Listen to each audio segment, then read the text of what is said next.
Santara sataka seteku setekire beteka setekire. Tuhan, terima kasih. Sekalipun dunia tidak bisa memberi jawaban apapun, hati kami tetap meluap dengan syukur karena kami tahu hanya Yesus jawaban buat hidupku. Tuhan, terima kasih untuk anugerah. Terima kasih karena Engkau di tengah-tengah kami, ya Roh Kudus. Terima kasih karena Engkau yang menghimpun kami. Terima kasih karena Engkau yang mengundang kami hadir. Dan dalam nama Tuhan Yesus, Engkau bicara Tuhan, Engkau bicara dalam hidup setiap kami. Buat setiap anak-anak Tuhan ini mengenal Engkau lebih lagi, dan hidup berkenan dan menyukakan akan hati-Mu. Curahkan dengan limpah roh hikmat, wahyu, dan pengertian, karena hanya itu yang membuat kami sanggup mengerti akan kebenaran firman ini. Kau ubah dan berkati setiap kami, dan jangan lewatkan satu orang pun di antara kami. Di dalam nama Tuhan Yesus. Dan semua kita berkata, amin. Saya ingin sampaikan pesan Tuhan. Tadi malam ketika saya berdoa, saya tanya Tuhan, apa yang Engkau mau aku sampaikan? Sebetulnya sudah beberapa hari ini saya tanya dengan Tuhan dan tidak ada jawaban. Sampai tadi malam Roh Kudus baru bicara. Dan ini yang saya mau sampaikan buat semua kita. Mari buka Alkitab sama-sama di Matius 26. Matius 26, lihat pada ayat yang ke-36 sampai dengan ayat yang ke-46. Ini peristiwa-peristiwa seputar kematian dan penderitaan Tuhan. Matius pasal yang ke-26, ayat yang ke-36 sampai dengan ayat yang ke-46. Judulnya di Taman Getsemani. Maka sampailah Yesus bersama-sama murid-muridnya ke suatu tempat yang bernama Getsemani. Lalu ia berkata kepada murid-muridnya, duduklah di sini sementara aku pergi ke sana untuk berdoa. Dan ia membawa Petrus dan kedua anak Zebedeus sertanya, maka mulailah ia merasa sedih dan gentar. Lalu katanya kepada mereka, hatiku sangat sedih seperti mau mati rasanya. Tinggallah di sini dan berjaga-jagalah dengan aku. Maka ia maju sedikit, lalu sujud dan berdoa, katanya, ya Bapakku, jikalau sekiranya mungkin, biarlah cawan ini lalu daripadaku. Tetapi janganlah seperti yang ku kehendaki, melainkan seperti yang Engkau kehendaki. Setelah itu ia kembali kepada murid-muridnya dan mendapati mereka sedang tidur. Dan ia berkata kepada Petrus, tidakkah kamu sanggup berjaga-jaga 1 jam dengan aku? Berjaga-jagalah dan berdoalah, supaya kamu jangan jatuh ke dalam pencobaan. Roh memang penurut, tetapi daging lemah. Lalu ia pergi untuk kedua kalinya dan berdoa, katanya, ya Bapakku, jikalau cawan ini tidak mungkin lalu, kecuali apabila aku meminumnya, jadilah kehendak-Mu. Dan ketika ia kembali pula, ia mendapati mereka sedang tidur, sebab mata mereka sudah berat. Ia membiarkan mereka di situ, lalu pergi dan berdoa untuk ketiga kalinya, dan mengucapkan doa yang itu juga. Sudah itu ia datang kepada murid-muridnya dan berkata kepada mereka, tidurlah sekarang dan istirahatlah. Lihat saatnya sudah tiba, bahwa anak manusia diserahkan ke tangan orang-orang berdosa. Bangunlah, marilah kita pergi, dia yang menyerahkan aku sudah dekat. Kalau kita melihat akan bagian akhir dari hidup Tuhan Yesus pada saat menjelang kematiannya, maka sebetulnya semua orang mengerti bahwa pergulatan yang paling berat yang harus dilewati dia itu bukan di Golgota. Di Golgota dia sudah menang. Ketika dia disiksa, dia dianiaya, dia dihajar habis-habisan, sebetulnya hatinya sudah menang. Tapi pergulatan yang paling berat semua orang mengerti justru dialami oleh Tuhan kita di Taman Getsemani. Inilah untuk pertama kalinya Alkitab berkata, dia sedih, dia gentar, dan dia berkata seperti mau mati rasanya. Inilah pertama kalinya ada kehendakku yang berbeda dengan kehendakmu, yaitu Bapanya yang di sorga. Ini merupakan pergulatan di mana sisi kemanusiaannya muncul begitu utuh, dan dia harus menghadapi saat-saat yang paling mengerikan yang pernah dialami oleh seorang manusia. Nah, dari peristiwa penderitaan yang paling berat seperti inilah, saya percaya kita bisa belajar banyak hal dari Tuhan kita. Dan saya berdoa apa yang Tuhan mau sampaikan buat Anda dan saya pada hari ini akan jadi pegangan yang kuat dalam kehidupan kita, karena saya tahu persis ini pesan Tuhan buat setiap kita. Nah, perhatikan, ada 3 hal yang kita bisa pelajari dari kehidupan Yesus ketika di Getsemani. Yang pertama, perhatikan baik-baik.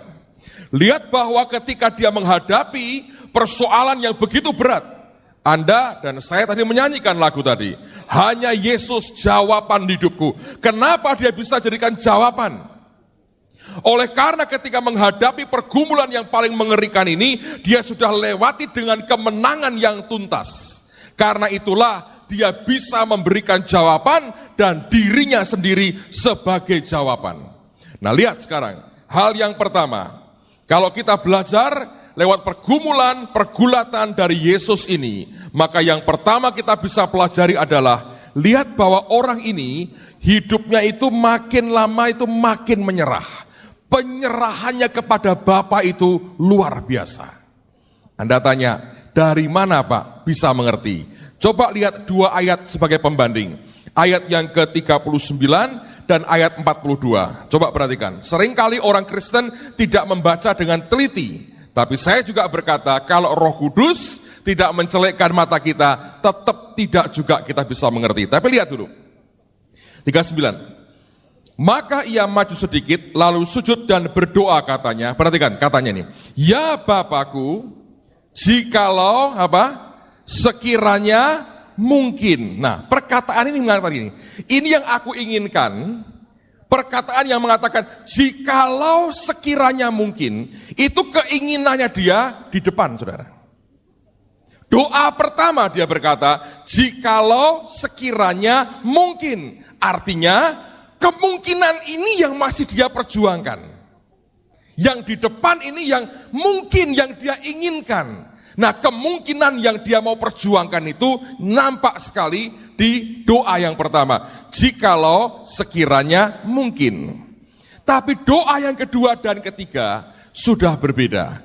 Ayat yang ke-42, coba dilihat sama-sama. Lalu ia pergi untuk kedua kalinya dan berdoa katanya, ya Bapakku, jikalau cawan ini, apa saudara? Tidak mungkin lalu. Oh, beda kan? Yang pertama berkata, jikalau mungkin. Semua yang kemungkinan masih buat dia terbuka. Sehingga dia berkata, jikalau mungkin. Tapi dari pergumulan ini, dia sadar akhirnya. Dia sudah langsung mengerti apa yang Bapaknya inginkan. Waktu kedua datang berdoa lagi, dia berkata, ya Bapakku, jikalau tidak mungkin, kecuali aku meminumnya. Anda tahu bedanya? Yang pertama dia berkata, jika mungkin. Dia masih melihat kemungkinan. Walaupun tidak ditulis Alkitab, Bapaknya saya yakin bicara dengan dia. Kali yang kedua, dia tidak mengulang doa yang pertama. Dia sadar sudah tidak mungkin. Yang pertama dia berharap masih mungkin. Ketika Bapaknya bicara, dia sadar sudah tidak mungkin. Kali yang ketiga, dia berkata, memang sudah tidak mungkin lagi. Dia ulang doa yang itu juga, jikalau tidak mungkin. I think ini yang Bapak inginkan, saudara. Hubungan Bapak anak yang paling sempurna adalah hubungan Yesus dengan Bapaknya sendiri. Di saat yang paling berat, Tidak keluar ototnya. Tidak keluar desakan manusianya. Kalau saya boleh pinjam istilahnya Pak Yusak aja, di doa yang pertama aja, itu hanya himbauan sebetulnya. Ya, dia berkata apa? Jikalau mungkin. Tapi ketika sadar, tidak mungkin ini. Dia berbalik. Jika tidak mungkin. Sebab dia tahu, sudah tidak mungkin lagi. Itu bagian yang harus dia lewati. Dan kita semua mengerti, saudara. Kalau Bapak berkata, dia hanya gelengkan kepala. Dan dia bilang, tidak mungkin. Harus. Saya percaya, hari ini tidak satu detik pun Yesus menyesali ketika Bapaknya menggelengkan kepala. Dan berkata, tidak mungkin. Saya bisa bayangkan perasaan Tuhan dan perasaan Bapaknya. I think yang diderita Bapak di batin lebih berat mungkin dengan yang diderita Yesus di muka bumi ini. Saudara pernah punya anak? Dan anak itu, Anda ngerti, satu hari anakmu, misalnya Anda ini seorang pengurus sekolah misalnya. Dan anakmu sekolah di situ. Atau Anda kepala sekolahnya. Dan anakmu sekolah di situ. Dan anakmu tidak bisa. Harus tinggal kelas.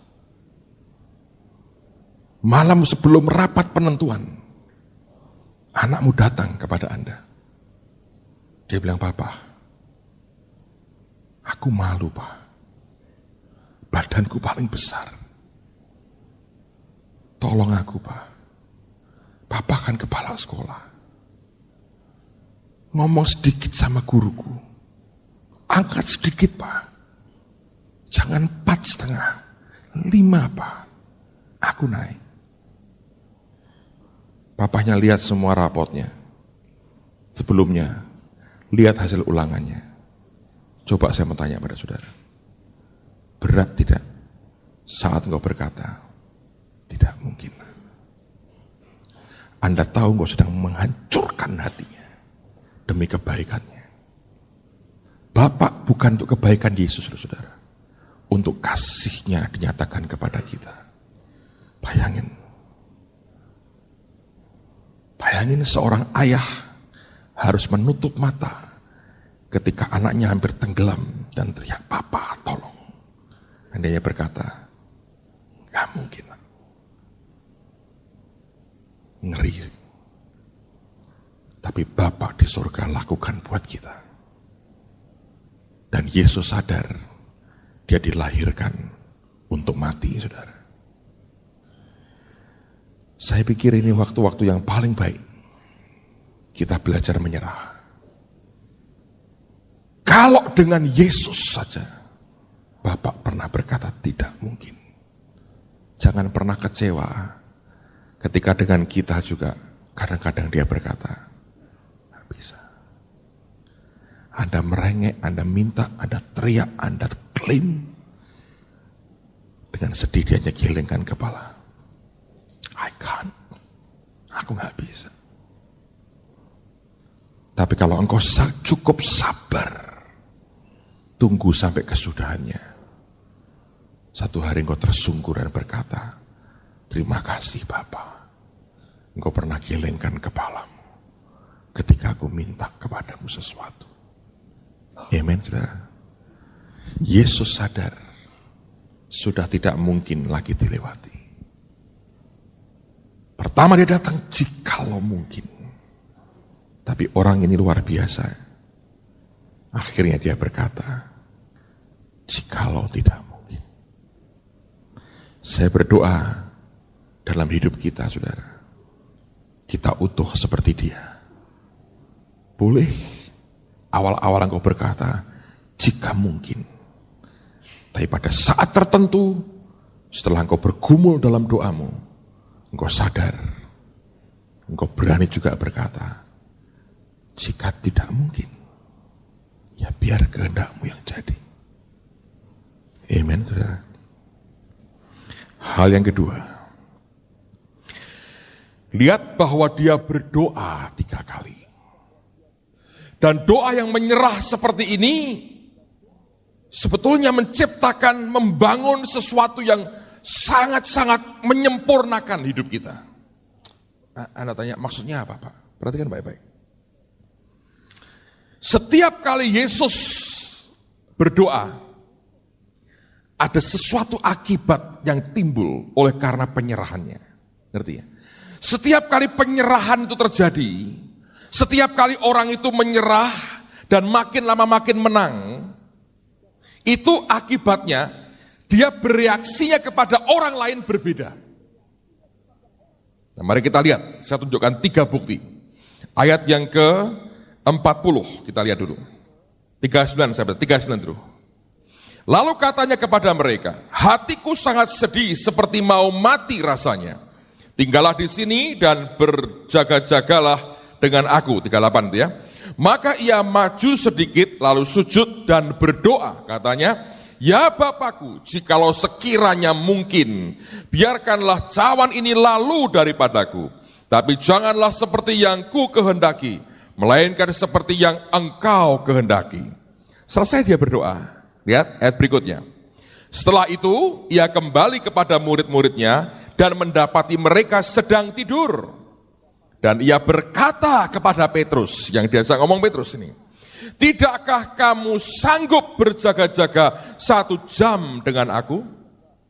Berjaga-jagalah dan berdoalah, supaya kamu jangan jatuh ke dalam pencobaan. Roh memang penurut, tapi daging lemah. Waktu dia pertama kali berdoa, dalam pergumulannya selesai, dia kembali ke murid-muridnya. Alkitab mengatakan dia mendapati mereka sedang tidur. Lalu dia ngomong kepada Petrus, tidakkah kamu sanggup jaga-jaga dengan aku sejam aja? Dia minta mereka dampingi dia sejam aja, supaya kamu jangan jatuh dalam pencobaan. Baik toh saudara? Memang baik. Tapi kemudian perhatikan, ini bedanya. Ayat berikutnya. 42. Lalu ia pergi untuk berdoa kedua kalinya untuk berdoa dan berdoa, katanya, ya Bapakku, jikalau cawan ini tidak mungkin lalu, kecuali apabila aku meminumnya, jadilah kehendak-Mu. Dan perhatikan, ini kedua kali berdoa nih. Ketika ia kembali pula, ia mendapati mereka sedang apa? Tidur. Yang pertama selesai berdoa, dia balik tidur. Dia doa kedua kali, lihat lagi, tidur lagi. Sebab mata mereka sudah berat. Tapi apa yang dia katakan? Normalnya kan gini, dasar bebal. Dia omongin doa sejam, melek sejam, gitu aja gak bisa. Kan gitu kan saudara? Teguran itu kan makin lama makin keras tuh. Lama-lama nendang. Manusia kan begitu ya. SP1, SP2, pemecatan tuh. Iya kan? Surat peringatan 1, 2 kan pecat langsung, tendang. Yesus berbeda. Nah ini tuh. Orang yang makin kenal Tuhannya, orang yang makin nyerah, nuntutnya ke orang itu makin hilang. Orang yang masih ganas, nuntut orangnya, sebetulnya penyerahan dalamnya masih perlu diperbaiki banyak. Lihat nih. 45. No. Berapa tadi? 43. Dan ketika ia kembali pula, ia mendapati mereka sedang tidur sebab mata mereka sudah berat. Ia membiarkan mereka di situ. Lalu pergi dan berdoa untuk ketiga kalinya dan mengucapkan doa yang itu juga. Kali yang pertama, habis doa pertama, balik, dia marah. Doa dong dengan gua, sejam aja. Jatuh dalam pencobaan kalau tidak. Ya. Dia pergi lah. Ini doa lagi di murid-muridnya. Tidur dalam hadirat Tuhan. Yesusnya berdoa sampai peluhnya netes kayak darah, tidur. Yang pertama, habis doa pertama balik, masih bisa negor. Yang kedua, sudah diam saja. Diemin. Yang ketiga berbeda lagi. Ayat yang ke-45. Sesudah itu ia datang kepada murid-muridnya dan berkata kepada mereka, apa? Tidurlah sekarang dan istirahatlah. Lihat, saatnya sudah tiba bahwa anak manusia diserahkan ke tangan orang-orang berdosa. 46, bangunlah, marilah kita pergi. Dia yang menyerahkan aku sudah dekat. Nah ini bedanya. Saya ulang lagi, saudara. Perhatikan baik-baik. Ini menarik sekali. Doa pertama. Dia bilang, doa ya, jaga sama aku. Aku sedih, takut, mau mati. Dia hanya tidak terlalu jauh kok. Masih. Rupanya lagi intens gini, ngorok. Tapi gak denger dia sudah. Waduh, ini hidup matinya. Habis doa, dia balik. Dia tegur Petrus. Mungkin ngoroknya paling kenceng. Dia bilang, bangun dong. Sejam aja gak bisa. Yang diomongin benar semua. Roh penurut, daging lemah. Ya Tuhan, amin. Haleluya, katanya gitu kan. Balik, doa lagi. Gergajinya jalan lagi. Bur listriknya saudara campur. Sembayang. Dia balik. Ya, tidur lagi. Bukan, gue kan sudah bilang bangun. Enggak. Itu masih belum berdoa kalau pakai kaki begitu. Nyerahnya itu masih belum, saudara. Didiamin. Yang ini ngiler, yang ini ngorok, yang ini garuk-garuk begini. Batang pohon dikira guling. Ya mungkin sedikit geli, tapi diamin aja. Sembayang lagi. Ya lah, udah, menang nih. Yang terakhir, dia balik. Dia ngomong apa? Tidurlah, istirahatlah. Makin punya pengertian. Wong gue cuma Simon sak benere, tak katrol dadi Petrus. Ya ta, ya aku yang ngerti. Yohanes, Yakobus, anak-anak Zebedius artinya apa? Bledek, guntur, menggembar-gembor gludak-gluduk biasa. Nah, iki wong tidak musim hujan gludak-gluduk tidak ada. Ya toh musiman toh, gludak-gluduk itu kan musiman, tidak setiap tahun kan keluar guntur, saudara. Ya Zebedius itu kan bledek toh, anak bledek gitu. Nyamber-nyamber waktu musim winter saja. Ini mau musim panas. Tidurlah, istirahatlah. Saudara masih yang mana? Wah, saya tak kaploki Pak. Wah, Anda belum menyerah sebetulnya. Yesus nih, saudara. Lihat. Beda, Anda tahu bedanya? Karena dari pertama dia berkata, jika mungkin. Terus dia bilang, jika tidak mungkin. Tapi akibat doa yang membuat dia makin nyerah. Anda lihat reaksinya kepada orang lain. Saudara frustrasi nggak punya murid kayak Petrus dan teman-teman gitu? Ngeri loh saudara. Murid cuma dapat 12, satu jual Yesus dan gantung diri. Saya bisa bayangin ya, saya berdoa tidak ada lah. Itu berat. Reputasinya habis. Satu jual dia 30 keping perak. Satunya nyangkal dia. Sudah gagah motong telinga orang, nyangkal lagi. Satu lagi kalau Anda baca itu lari sambil telanjang. Baca itu. Itu buka baju telanjang, kabur. Bubar semua. Dibina lihat mujizat bangkitin orang mati. Di saat paling kritis kabur.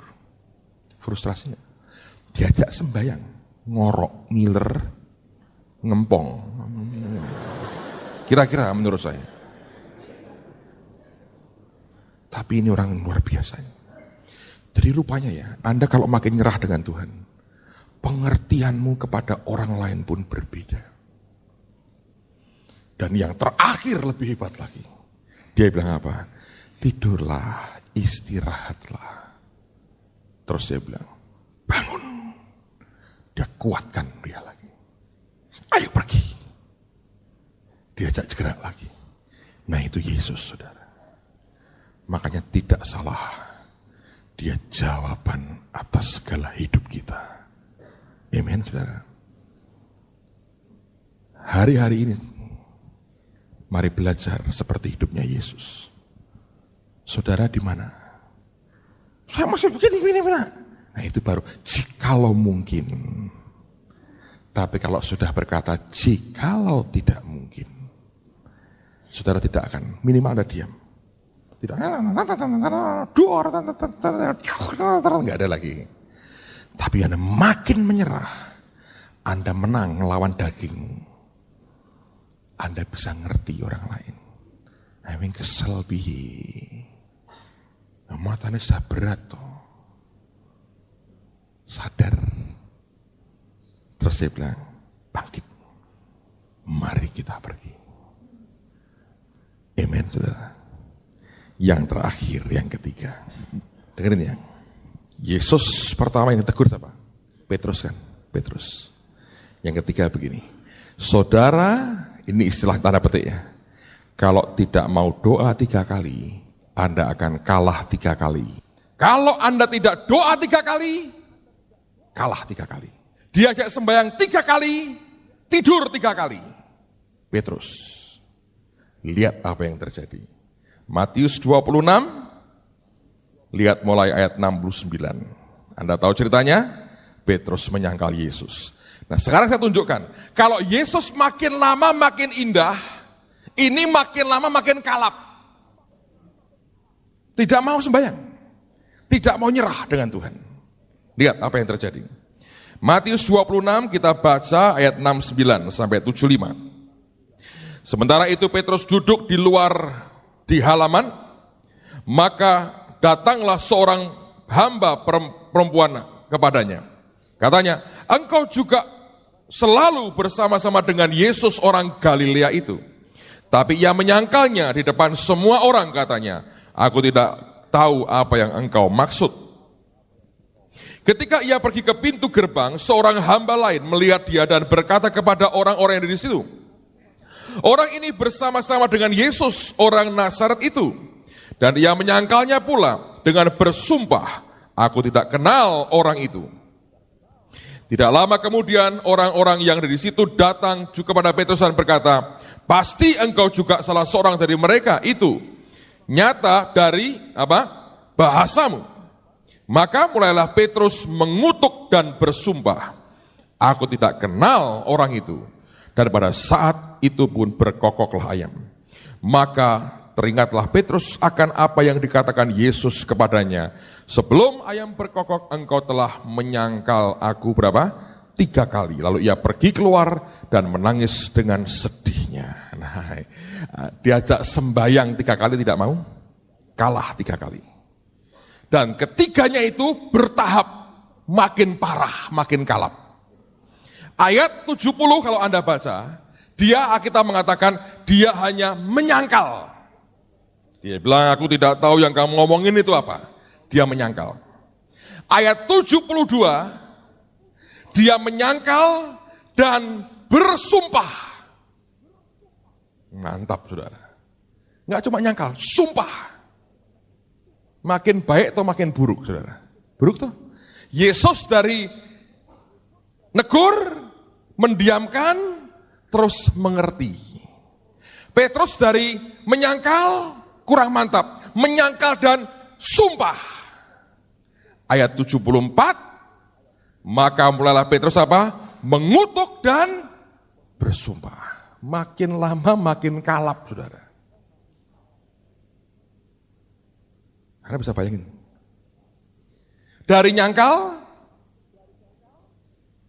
dan sumpah, ngutuk sumpah dan nyangkal sekalian.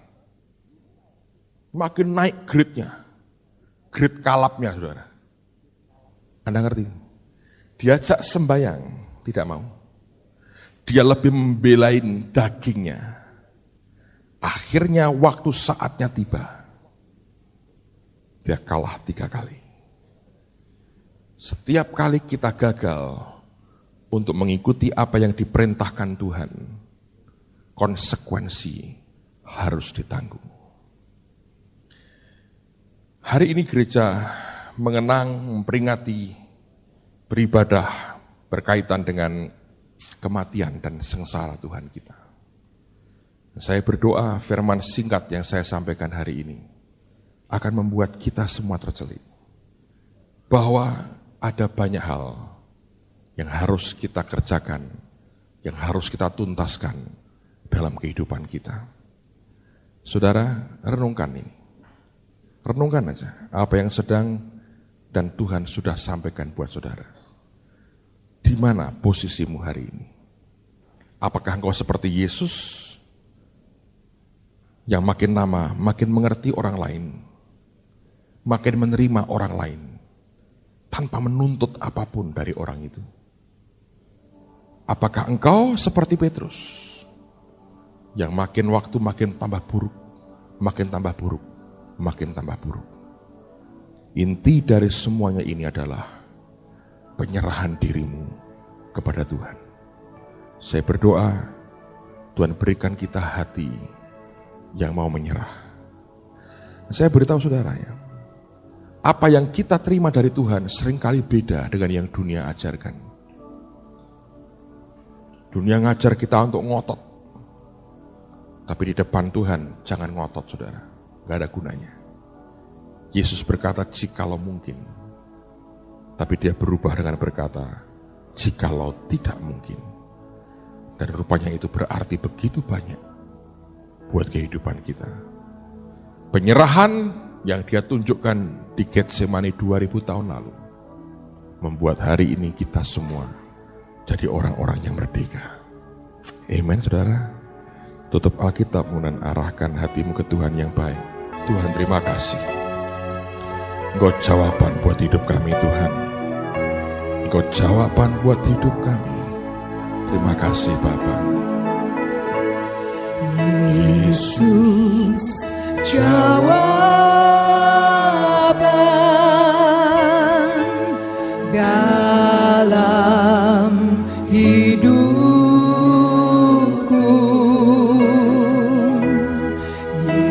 Yesus jawaban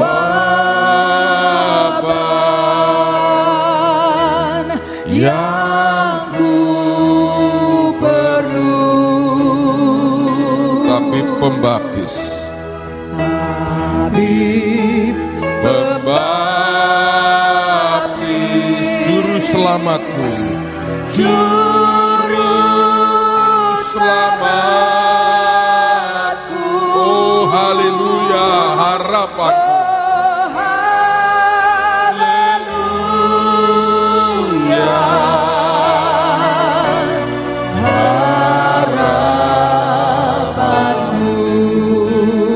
Mari satukan hati, katakan sama-sama. Yesus jawaban dalam hidupku.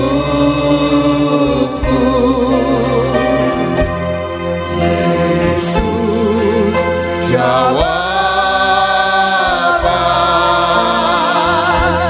yang ku perlu. Tabib pembaptis, juru selamatku. Oh haleluya,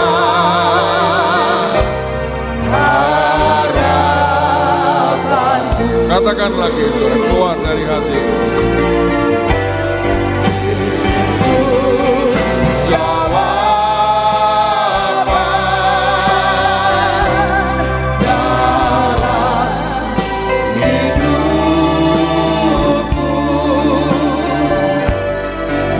Yesus jawaban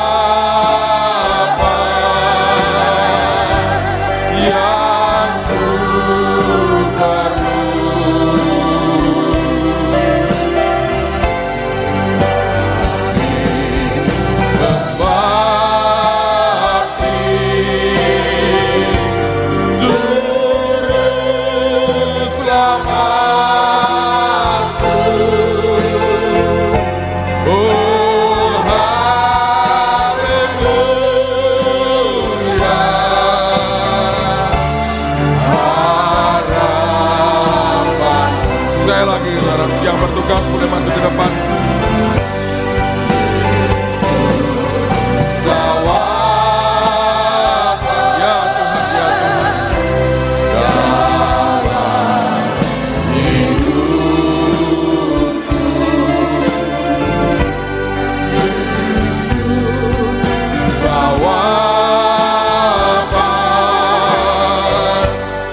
ke Tuhan yang luar biasa itu.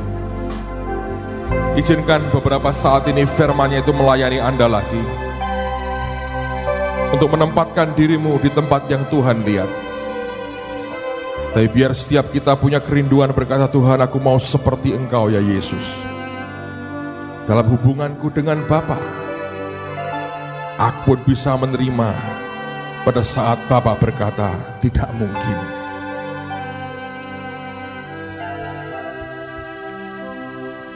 Tapi aku juga mau lebih jauh lagi Tuhan. Dengan orang lain aku punya roh pengertian. Tidak menghakimi, menuntut, tapi mengangkat dan membuat dia bangkit dan kuat. Ya Rabata Santa Karabata Santa. Pakai waktu beberapa saat ini saudara. Saya percaya ada kuasa dalam tubuh dan darahnya ini. Kalau kita terima dengan segenap hati, kuasa yang luar biasa akan terjadi. Jawaban yang ku perlu, tabib pembaptis, juru selamatku. Oh haleluya,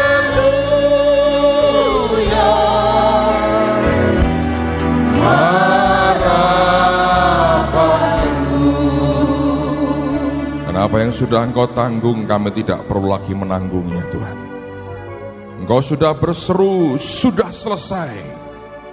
Di atas kayu salib Engkau sudah berkata, sudah selesai. Itu artinya selesai buat kami juga. Pada tubuh ini ada bilur-Mu yang menyembuhkan semua penyakit kami. Semua sudah Engkau tanggung ya Tuhan Yesus. Terima kasih untuk darah-Mu Tuhan. Semua sudah ada di sini. Semua penebusan, kemenangan dan kekuatan ada di sini. Engkau sudah curahkan buat kami. Kirapata Suntu, mari semua berbahasa lidah. Kirapashata karalapataka. Shete kuru shanta kuru shete kiremete kuru. Shikire mahasoto ko shete kirapashata karapashata karapalapa. Jadi sesuai imanmu bagi. Jadi sesuai imanmu bagi. Kalau engkau percaya ketujuh pencurahan darah Yesus ini berlaku buat hidupmu, jadi menurut imanmu bagi. Sete koros sente koros sata karapas sete kiara mata. Ora sonto koros sete kiara pas sata karapas. Jadi menurut imanmu bagi. Jadi menurut imanmu bagi. Jadi menurut imanmu bagi ini Tuhan. Sonto koros sete kiara masoto kara palapat. Ete sonto koros sata kara palapat. Sete korea palapat. Jadi menurut imanmu di dalam nama Yesus. Jadi menurut imanmu. Mari angkat tangan sama-sama. Dan Tuhan, kami mau terima semua yang sudah Engkau sediakan buat kami. Semua yang sudah Engkau bayar, Engkau sediakan buat kami. Demi nama Tuhan Yesus. Amen. Duduk sebentar, saudaraku. Ada dengerin yang satu ini. Santara batas soto busyati kiara la batas santara.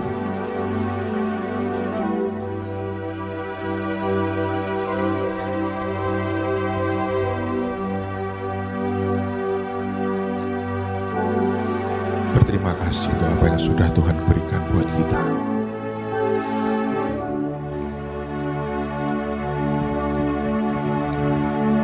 Seringkali saya bertanya dalam diri sendiri,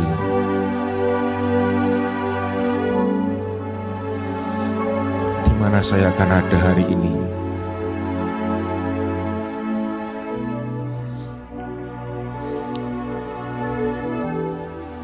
Kalau Dia tidak mati buat kita, di mana saya akan berdiri hari ini? Kalau Yesus tidak mati dan sengsara seperti ini. Tuhan terima kasih. Tuhan terima kasih.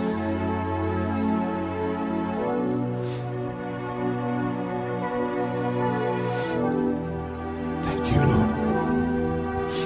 Terima kasih Tuhan. Terima kasih.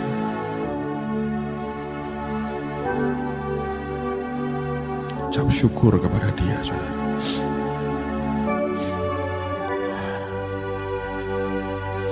Ucap syukur kepada Dia.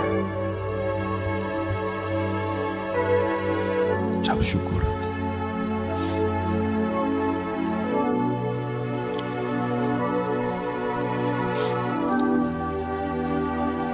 Tuhan tolong kami, biar tidak ada satupun yang hidup di luar kehendak-Mu.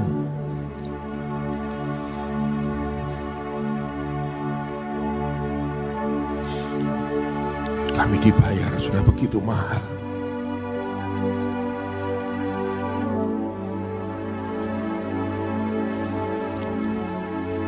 Kami dibayar begitu mahal. Kami dibayar begitu mahal.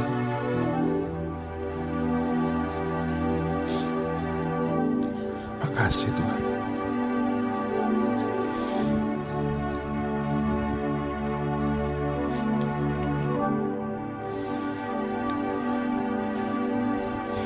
Ampuni kami selama ini kami egois.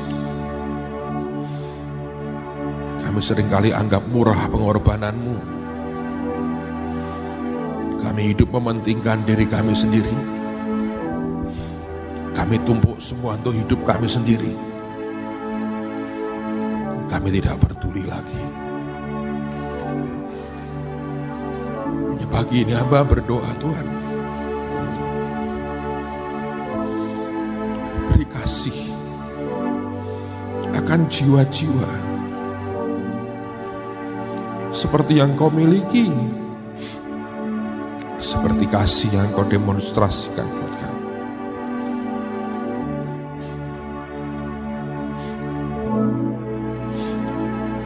Makasih Tuhan.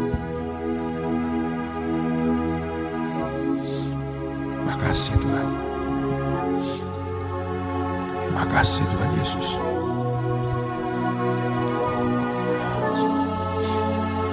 Makasih Tuhan. Sekarang Syikiri bita syantara. Biar tidak ada lagi di tengah-tengah kami orang yang keras hatinya, yang selalu hanya memberontak kepadamu. Biar hari ini kami diingatkan kembali akan kasih Tuhan yang begitu luar biasa.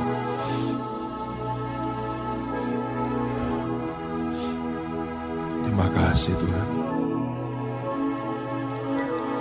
Jesus, thanks a million.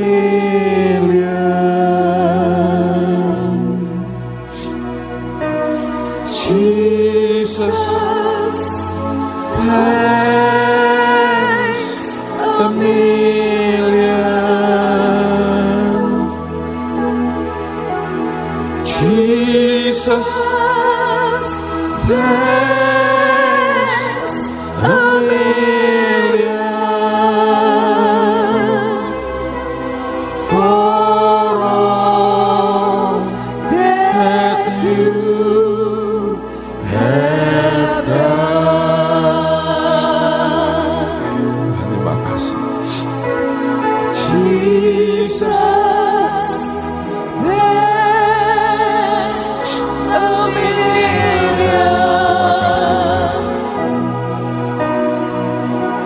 Jesus, thanks a million.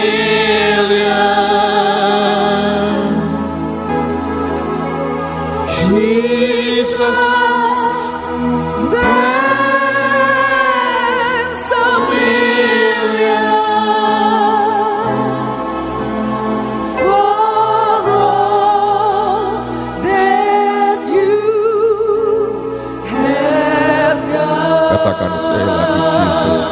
sembah.